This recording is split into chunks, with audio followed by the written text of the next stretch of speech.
Bonjour, c'est un plaisir de vous accueillir une fois de plus dans cette conversation. Aujourd'hui, on a le plaisir de recevoir Alain Kogele qui nous entretiendra sur son œuvre, son parcours.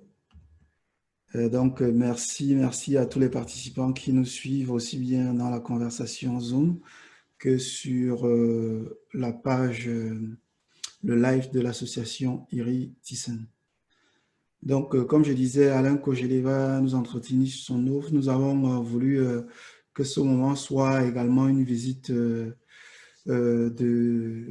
toute sa création, notamment sous forme de visite virtuelle commentée avec l'artiste. Donc, Alain, tu es d'abord un artiste peintre et dessinateur, donc congolais installé à Paris où tu vis et travailles. Tu es l'auteur de plusieurs bandes dessinées, notamment Kamuke Sukali, qui est une bande dessinée créée, dont tu es à la fois scénariste et dessinateur en lingala. Tu es également dessinateur de Lukel et Raccoon, qui est là, une BD sur un scénario de Catherine Douglas. Je pourrais citer également Le Roi Khufu et ses magiciens, dont tu as fait les dessins, un conte de l'Égypte ancienne, un recueil de contes de l'Égypte ancienne. Il y a aussi La souris qui vole, dont tu es l'illustrateur, un conte, recueil de contes de Babacar Baindak, du conteur sénégalais Babacar Baindak. Bien évidemment, nous travaillons ensemble depuis plusieurs années et tu nous proposes, avec ton talent de dessinateur, des couvertures telles que celle de L'espoir d'une vie heureuse ou encore Neta. Donc, merci vraiment d'avoir accepté cette invitation. Je sais que tu es très, très discret et très rare en interview. Tu as quand même pris le temps de pouvoir faire cet entretien ou cette conversation. Merci d'avoir vraiment accepté l'invitation. Je vous remercie, Messieurs TM. Je suis très honoré que mon travail intéresse de gens aujourd'hui pour que je participe à ces directs. Donc, je suis là, je suis à votre disposition. Donc, j'attends vos questions. Ouais, ben, c'est un plaisir, hein. Bon, c'est pas forcément des questions, mais on aura l'occasion d'échanger, de partager. On peut se tutoyer, hein, Alain, bon, puisqu'on se connaît, on va pas faire les malins. Donc, comme je disais, c'est vraiment convivial, hein, c'est pas. Euh, Ce que je disais donc, on va essayer, comme sous forme de présentation virtuelle, découvrir un peu ton travail et puis faire en sorte que ce que les gens voient habituellement, ce que tu présentes, soit qu'il y ait des mots dessus en fait. C'est ça l'idée, outre un travail de dessin que tu fais régulièrement, mais il y a la peinture que moi j'estimais qui n'est pas suffisamment mis en avant et que je souhaitais qu'on en parle aujourd'hui. Juste pour la conversation, hein, comme d'habitude avec les autres les intervenants, la conversation se déroulant en deux parties. Ce que je vais faire, je vais introduire avec quelques questions et puis sur ton parcours, sur quelques œuvres qu'on aura à voir. Et à l'issue de cette introduction, on pourra continuer avec un échange convivial et interactif avec les autres participants de la web, du webinaire. Toutefois, dès maintenant, s'il y a des questions, il y a le système de questions-réponses qui est ouvert et puis le chat qui est également ouvert où on peut poser des questions. Je prendrai les questions et Alain nous fera le plaisir d'y répondre après l'introduction.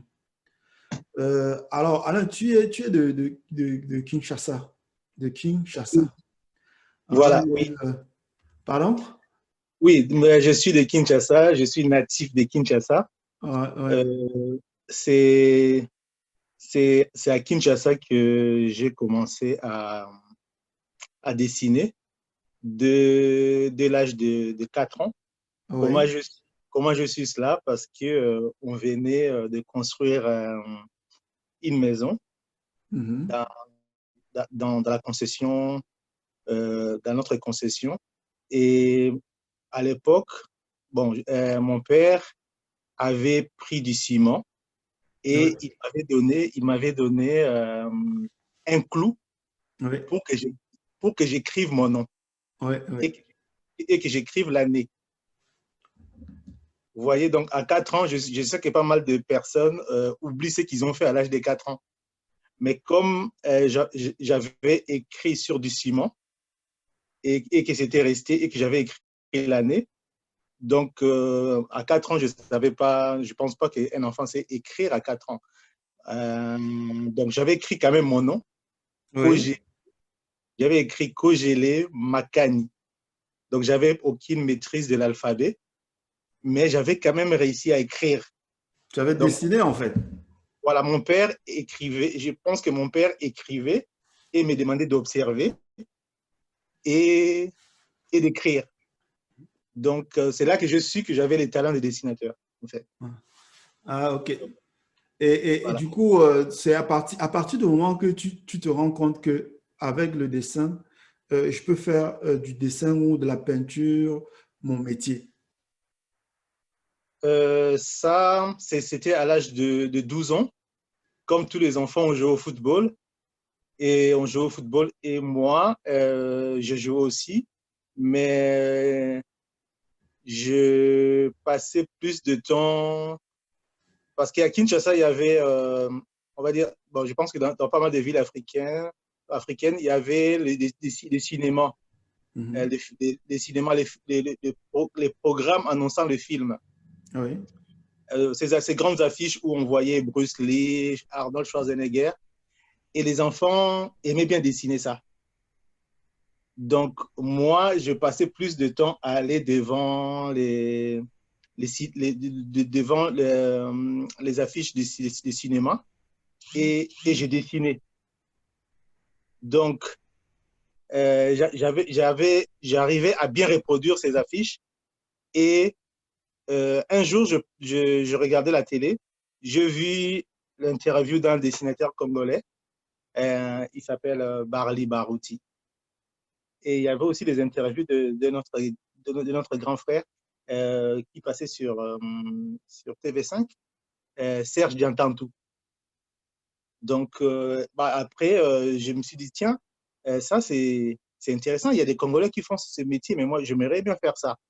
Parce que déjà, à l'époque, j'étais tombé amoureux des albums de Tintin.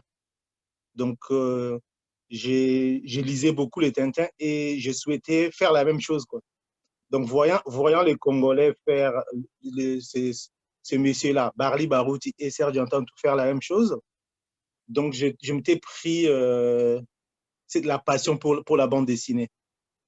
C'est plus tard, c'est plus tard à l'âge de 18 ans, quand j'ai eu mon bac en pédagogie, que je me suis dit, tiens, je ne pense pas que je serais un bon enseignant.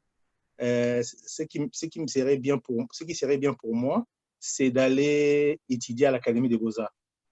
Mhm. Et là, je fais les arts graphiques, mais à chaque fois, je passais devant le musée national de Kinshasa, je voyais des tableaux de peinture. Donc, je me disais qu'un jour, je ferais de la peinture. Et mes amis qui étaient peintres à l'époque me disaient bon, ce que tu fais comme travail, le graphisme plus, plus particulièrement la publicité, parce qu'en fait, le graphisme, ils appellent ça aujourd'hui la communication visuelle. Euh, ou l'infographie pour ceux qui touchent l'ordinateur. Mais nous, à l'époque, il n'y avait pas d'ordinateur, il y avait plus les crayons, la gouache et autres aquarelles. Donc, pour toucher à la peinture, c'était pas vraiment notre matériel. Nous, c'était Ok. plus la gouache. Nous c'était plus la gouache et les aquarelles. Donc, la peinture, je l'ai un peu appris tout seul. Donc, tout seul, au fur et à mesure que je peignais, et il y avait mes amis peintres qui passaient et qui critiquaient. Oui. Au fur de critiques, que j'ai su m'améliorer. Même aujourd'hui, hein, je pense que même aujourd'hui, quand je mets mes posts sur Instagram, je vois mes amis peintres qui viennent. Des fois, je vois qu'ils viennent, ils n'arrivent même pas à liker mes tableaux. Quoi. Ils likent seulement les illustrations pour me dire que voilà, t'es pas encore arrivé. Parce que, parce Alors, que on va voir quelques peintures là. Une sélection de peintures que tu nous décriras. Mais alors, à quel moment est-ce du moins, dès tes 18 ans, où tu nous dis, tu fais l'école des beaux-arts et puis tu sors, tu commences à exercer d'abord dans la publicité. Donc, quelles sont les thématiques qui te passionnent, sur lesquelles tu travailles dès ce moment-là? alors, c'était, alors, pour trouver le thématique, c'était plus à l'Académie des Beaux-Arts. J'avais un professeur qui était peintre, mais qui nous donnait les théories de la publicité, en fait. Lui, lui, pendant ses cours, comme il était peintre, mais il nous donnait quand même les théories de la publicité, il arrivait un moment où il parlait de ces thèmes que lui, il utilisait dans ses tableaux. Donc, c'est à ce moment-là que moi, je profitais pour apprendre un peu les théories sur la peinture. Donc, lui, il aimait bien dessiner, il aimait peindre les femmes.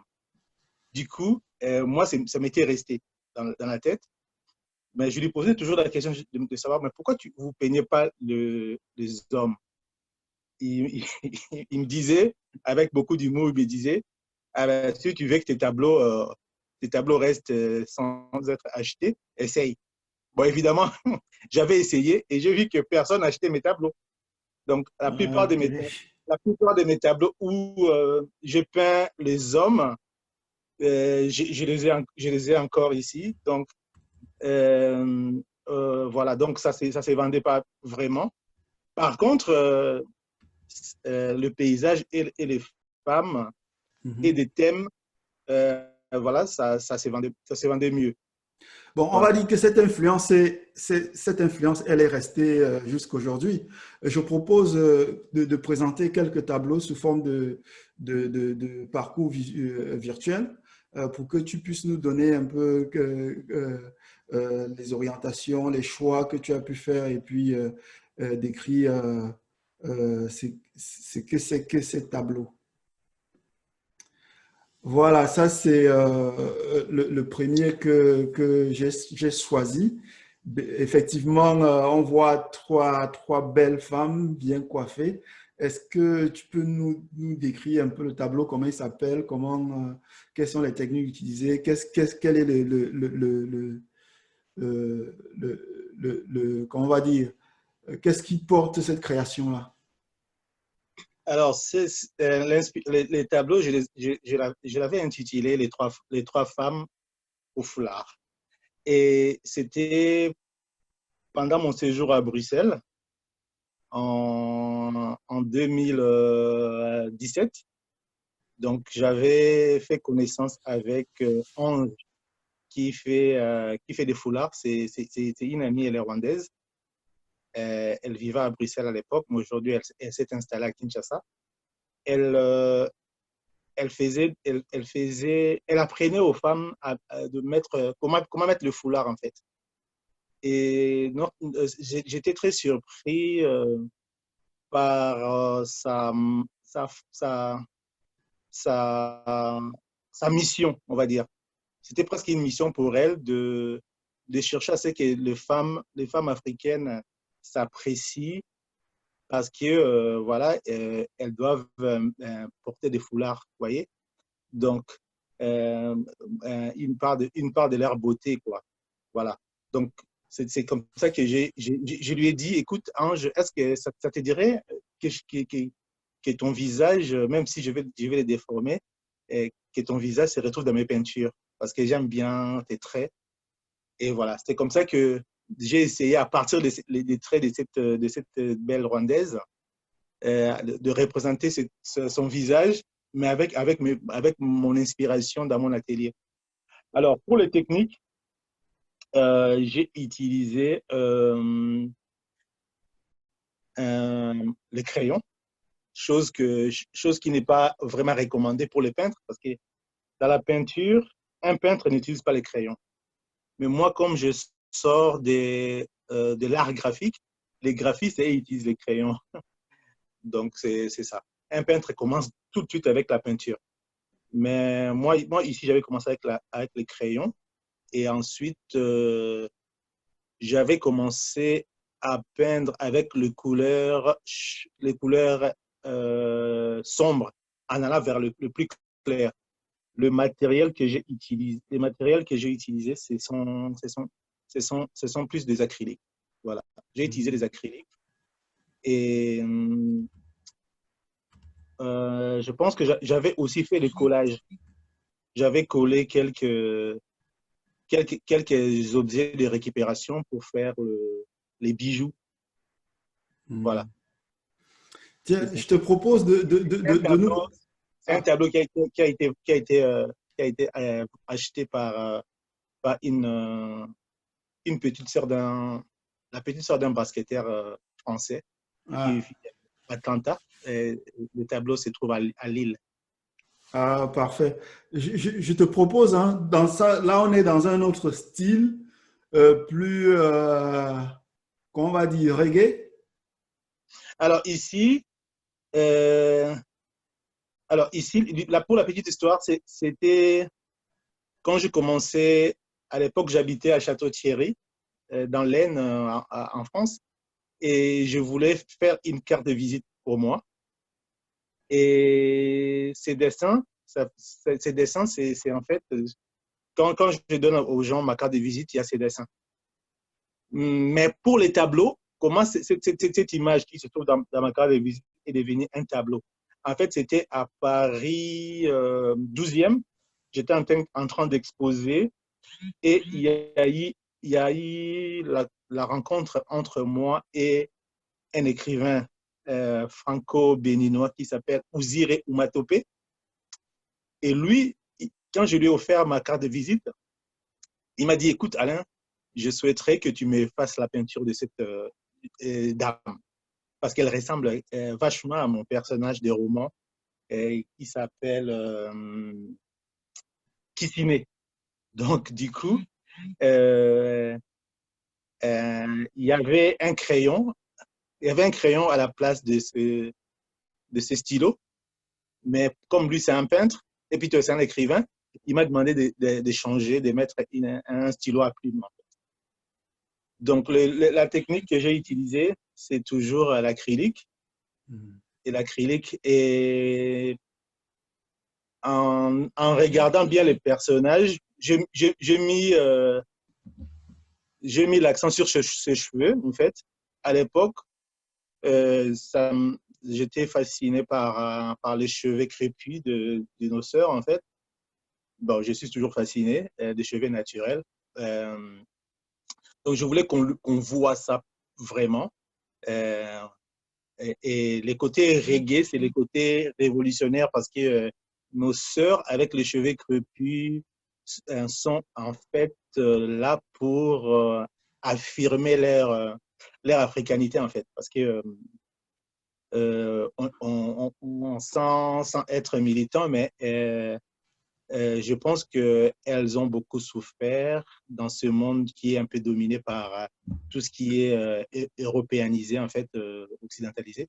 Donc, le voir comme ça, s'affirmer avec leurs cheveux, c'est déjà une manière à elles hein, de s'aimer. Voilà. Voilà. Alors, le côté rouge, jaune, noir, c'est un peu pour montrer ces combats-là, sur leur apparence, voilà, leur apparence et leur fierté, en fait.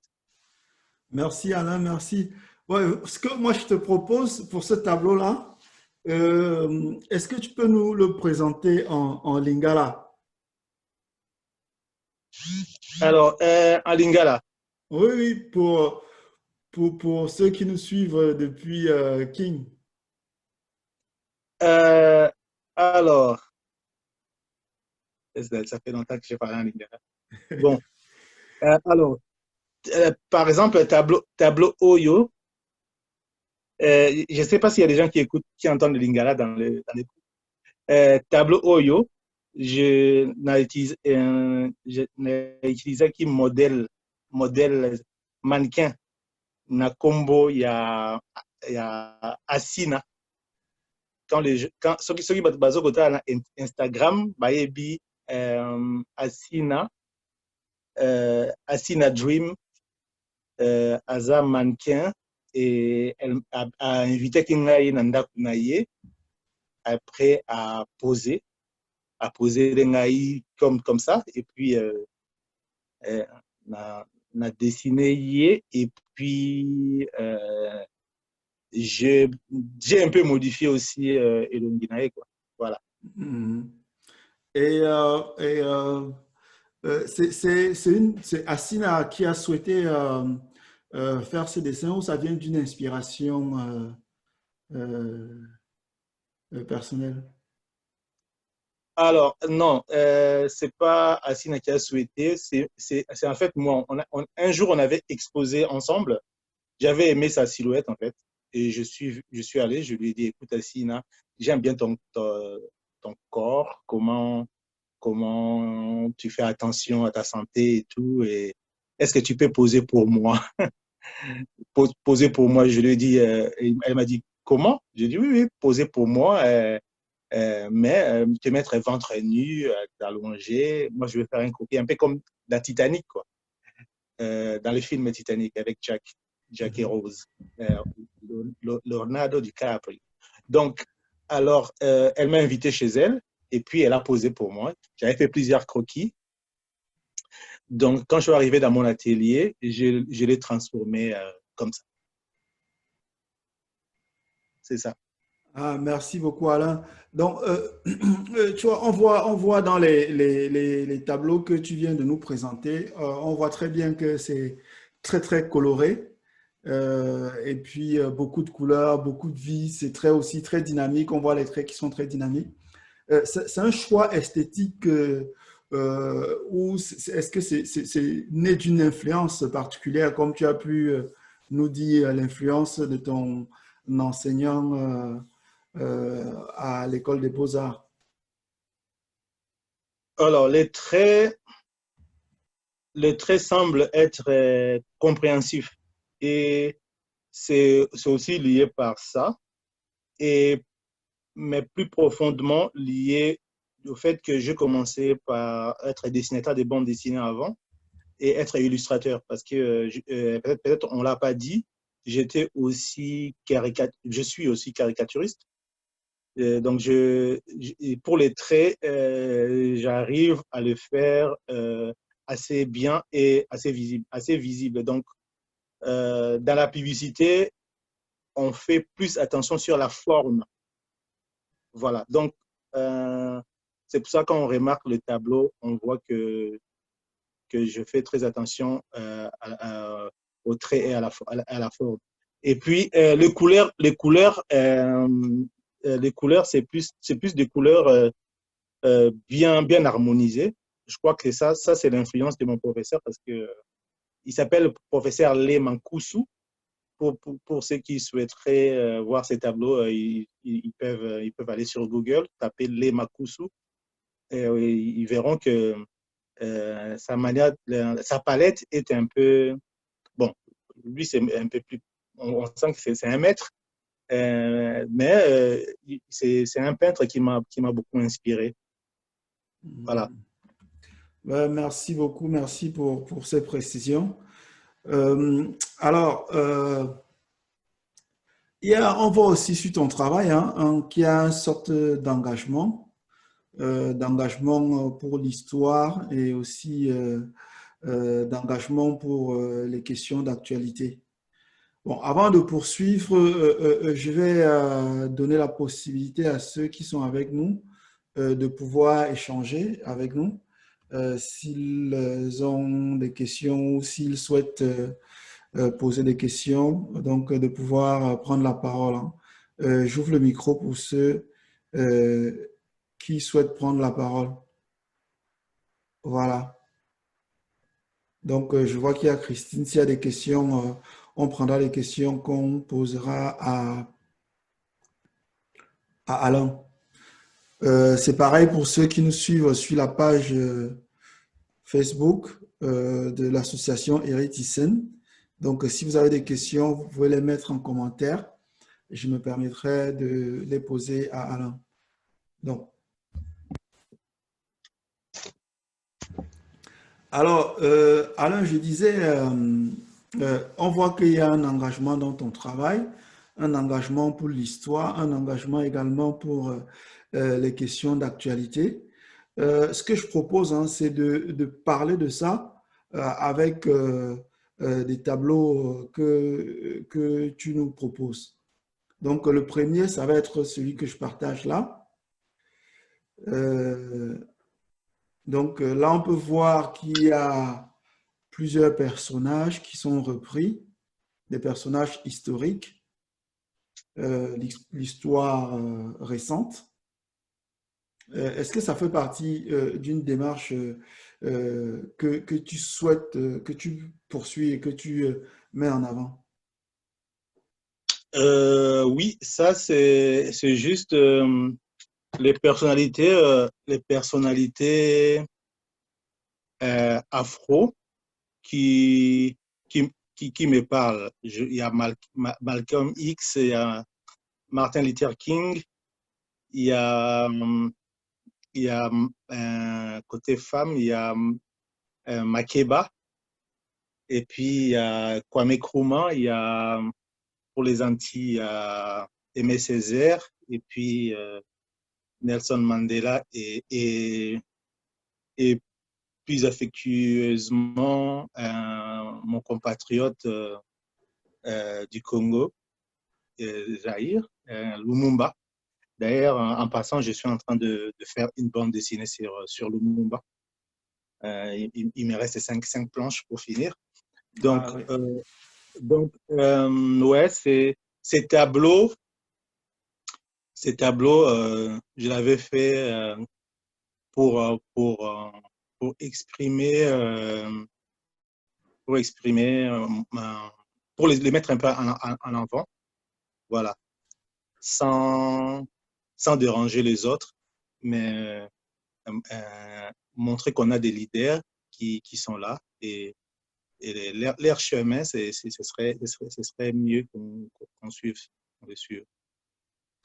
Mais ce tableau, il a quand même une particularité. On voit qu'il y a, je ne sais pas si ce sont des CD ou... euh, Alors, pour la technique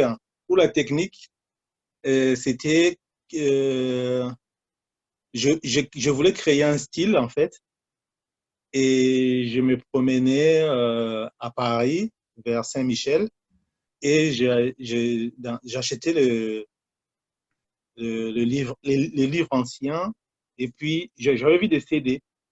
Et voilà, donc j'ai acheté des CD, des vieux CD, et puis quand je ramenais ça dans mon atelier, j'ai dit, tiens, est-ce que, est-ce que je peux en faire quelque chose?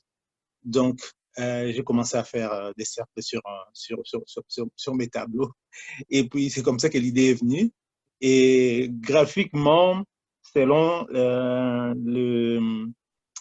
mes leçons de beaux-arts, les, les cercles, ça apaise l'esprit, en fait. Quand on voit des rondeurs, ça apaise. Voilà. Donc tout ce qui est voûte, ça apaise.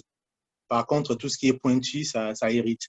Donc, je voulais aussi montrer cette sérénité-là à travers les formes arrondies de toutes ces Décédé. images. Oui, Ah, des ça.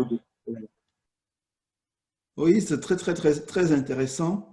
Bon, on peut mettre aussi en avant, hein, cet aspect-là du dessin dont tu parlais, donc avec Bon, ici, voilà. ici c'est juste le même tableau, mais quand c'était dessiné.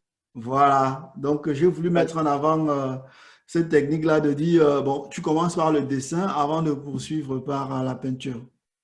Voilà.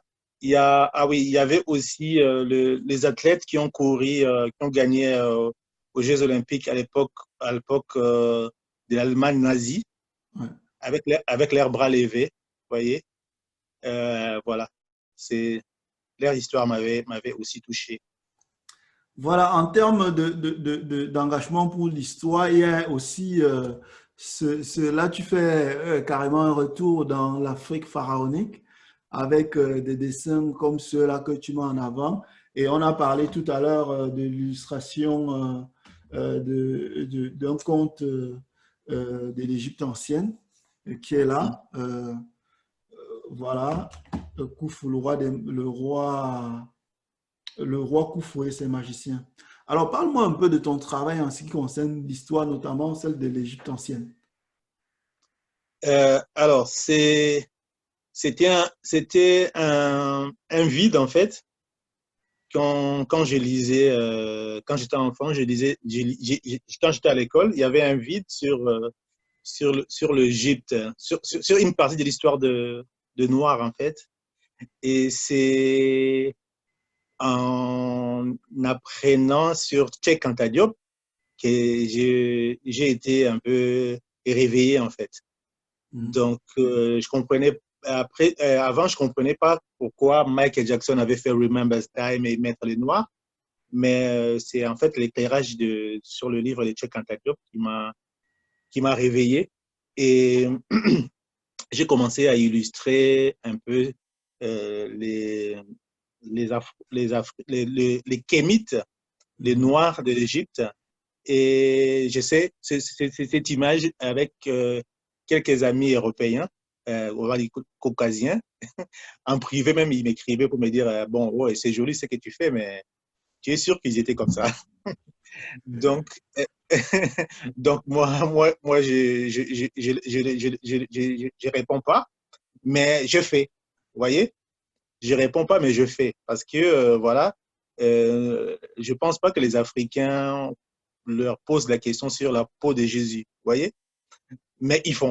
Vous voyez? Et ils font. Leurs artistes, je pense que les amis de peintres comme Michel-Ange, les amis des peintres comme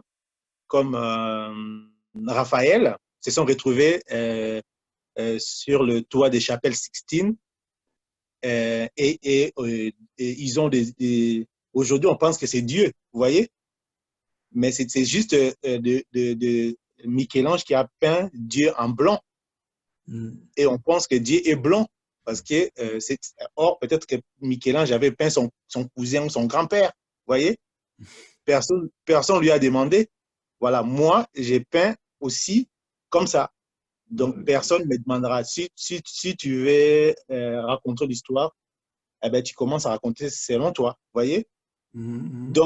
Donc, mais je pense qu'avec Cheikh Anta Diop, ce n'est pas vraiment selon moi. Je pense que scientifiquement, il a prouvé que c'est pas de, on va dire, ce sont pas des légendes en fait. C'est, c'est assez prouvé que c'était comme ça. Merci beaucoup, Alain, pour cet aspect. Bon, alors, sur les questions d'actualité, bon, euh, on a eu l'occasion d'évoquer, mais il y a un dessin où tu as tenu particulièrement à ce qu'on s'arrête dessus. C'est ce dessin-là. Euh, euh, alors, est-ce que tu peux nous parler de l'histoire de ce dessin? Alors, c'est c'est en fait un regard, un rêve en fait, parce que j'ai vécu, dans ma vie, j'ai vécu entre les deux continents en fait. Et ce serait chouette, ce serait bien qu'on ait un truc, quelque chose de comme ça, où on voit que les jeunes de toutes les races, ils travaillent d'un commun accord, main dans la main, et cultivent les deux continents, vous voyez, sans complexe, et puis dans l'égalité, vous voyez. Donc voilà, une sorte de pont qui relie les deux continents. Voilà, c'était un rêve. C'était un rêve que j'ai illustré. Alors, est-ce que c'est un dessin qui date de quand? C'est un dessin que je fais juste au début. J'ai fait ces dessins 2 mois après, il y avait les confinements. Donc, ça date de l'année passée. Ah, ok, Ouais. Il n'y avait ok. pas encore le Covid, hein, donc, à Oui, l'époque. oui, oui. Alors, toujours sur les questions d'actualité, bon, bien évidemment, tu as parlé du Covid. Est-ce que dans un contexte comme celui-là, la création, elle est plus intense ou on est moins créatif? Euh, bon, les artistes ont, avec le Covid, les artistes ont toujours été confinés et on peut créer. On peut créer. Il y a beaucoup d'artistes qui créent maintenant. Et moi-même, en parlant, je fais un petit dessin animé sur le Covid. Euh, bon, je pense que ça va sortir. Un petit court-métrage. Donc, ouais, on peut. C'est un peu triste, vous voyez. J'aime pas trop tout ce qui est triste. Voir le mort, le monde est confiné, les gens ne sont pas très joyeux. Ça, ça déprime un peu, mais bon, il faut garder espoir que cette vie-là, que les gens vont retrouver leur vie d'avant, mais c'est un peu dommage. Il y a un aspect qu'on n'a pas abordé depuis le début. Donc, outre le fait de faire la peinture, dessinateur, illustrateur, caricaturiste, tu es également formateur. Tu formes à la fois des jeunes du moins au dessin et à la peinture. Et tu fais également des portraits. C'est ce qu'on peut voir sur l'un des dessins que tu vas nous commenter là. L'une des photos que tu vas nous commenter. Alors, ici, cette photo, c'était en fait à Paris 14e, euh, au sein de l'association Apprends-moi à comprendre. J'étais allé apprendre à ces enfants faire une bande dessinée. Et après, quand j'ai fini ma leçon, j'ai dit, ben, écoute, tous les enfants vont rentrer avec un Hmm. petit portrait, et je m'étais mis à fond à dessiner plus de 30 enfants qui étaient là. Et puis tout le monde était content. Et oui, ça m'arrive aussi de faire des ateliers comme pas mal de dessinateurs de bande dessinée ou de peintres.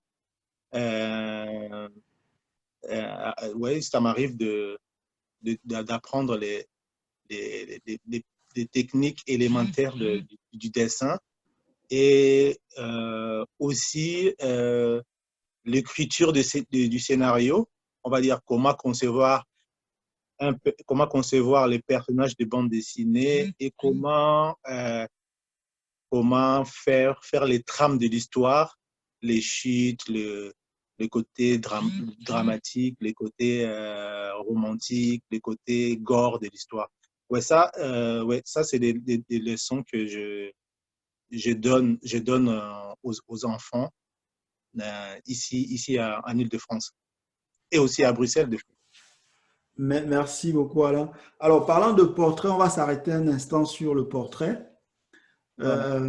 Donc, je sais que tu es un très, très grand portraitiste. D'ailleurs, j'ai eu le plaisir et la joie de pouvoir recevoir un portrait de ta part. Euh, mais également, comment ça se passe? Tu travailles, tu reçois des gens dans ton atelier pour faire des portraits ou tu travailles sur des sélections de personnes particulières ou qui a un trait de visage qui te plaît bien? Comment ça se passe? Bon, il y a, il y a, bon, il y a un côté, je peux recevoir ouais, des gens dans mon atelier ici à Grigny, où je peux aussi me déplacer, voilà, pour répondre à la question. Maintenant, sur le choix de personnes, non, je peux dessiner tout le monde. Il y a pas de différence. Par contre, je fais toujours tout pour que le modèle se sente mieux. En fait, il y a un côté thérapeutique de mes portraits qui fait que quand je te regarde et que je te dessine, sans me lancer des fleurs, tu te vois beau. Ben, Donc, tiens, Alain, tiens, voilà un exemple. oui, ça, c'est la maman Voilà, ça, c'est la maman d'un basketteur français qui joue à Atlanta. J'ai oublié son nom. C'est sa maman. D'ailleurs, c'est sa maman qui vient de m'envoyer la photo. Et ça montre qu'elle est contente. Donc, ça, c'est les portraits que je fais ce week-end de de cette femme. bon, on voit que c'est très joli. Bon, et là, dans ce cas-ci là précis, c'est en atelier ou tu te déplaces ou c'est Non, à partir d'une photo? c'était la connexion. C'est à partir d'une photo qu'on m'a envoyée par WhatsApp. La, la personne qui m'a commandé ce tableau vit à Lille. Donc, et puis j'ai travaillé 3 jours. 3 jours, bon, pas tous les jours, mais ça m'a pris presque une journée. Et voilà, je lui ai rendu son tableau le dimanche passé. C'est vrai que c'est vraiment joli, une réalité augmentée, le regard expressif, les traits du visage bien précis, la couleur, les ombres. Il il y a un côté, oui, comme j'ai dit tantôt, il y a un côté, il faut que la personne se sente mieux, que la personne s'aime. Moi, je pense que le peintre européen ont fait la même chose. Aucun tableau du Moyen Âge, quand vous regardez Louis XIV ou les autres tableaux, vous voyez qu'on les a bien mis en valeur. Donc, moi, quand tu me donnes ta photo, je ne vais pas le faire comme ça est là.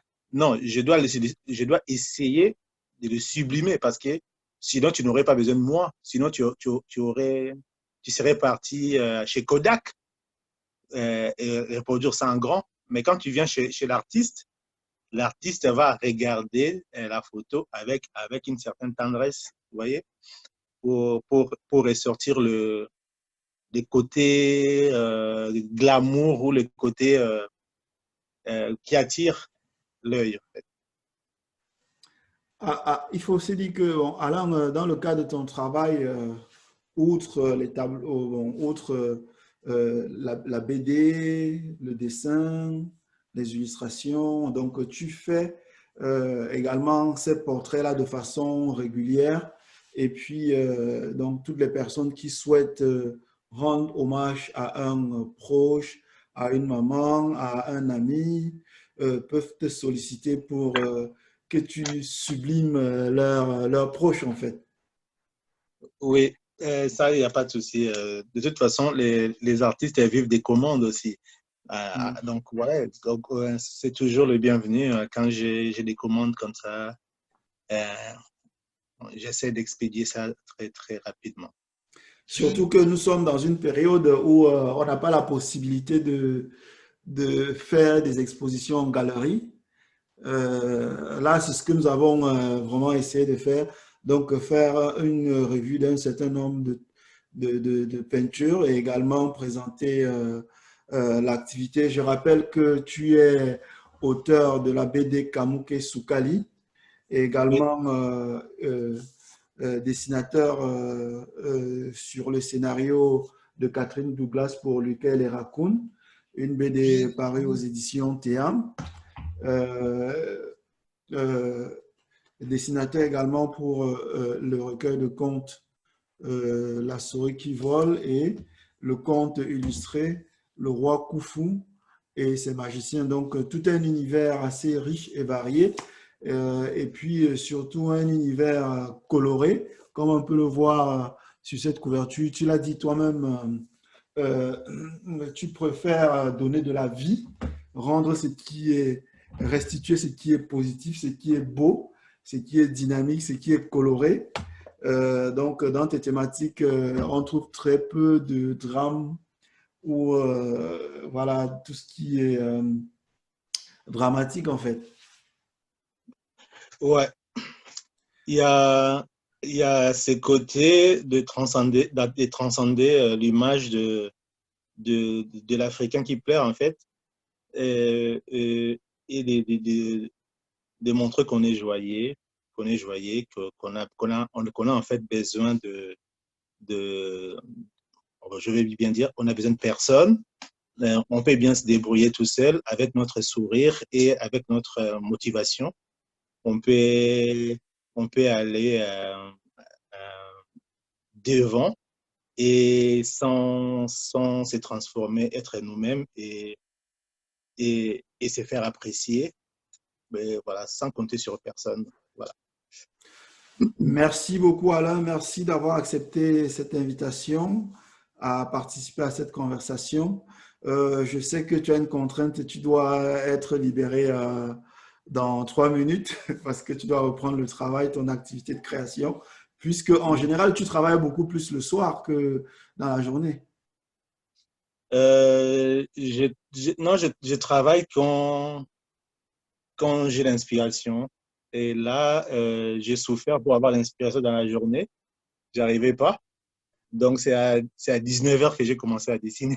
Donc là, je sens en fait, je suis en train de faire une bande dessinée qui parle de vendeuses à Douala, Bayam Salam, pour ceux qui connaissent. Ah, ok. Bayam Salam. Donc, ouais, je suis là déjà en mode voyage au Cameroun, quoi. Ah, merci, merci beaucoup Alain. C'est un plaisir de pouvoir t'accueillir au Cameroun. Donc, bonne création, vraiment, merci d'avoir accepté l'invitation. Alors, je rappelle que les conversations d'Iris sont organisées par l'association Iris avec le soutien des éditions Théam. Donc, tous les mercredis, on vous propose une conversation, un échange avec un auteur, un artiste peintre comme aujourd'hui Alain Kogélin, un dramaturge ou un comédien. Donc, c'est un moment de convivialité où on a la possibilité de découvrir des choses atypiques, comme on a pu le voir ce soir. Merci beaucoup, Alain, d'avoir accepté l'invitation. Ah, c'est moi qui vais, merci.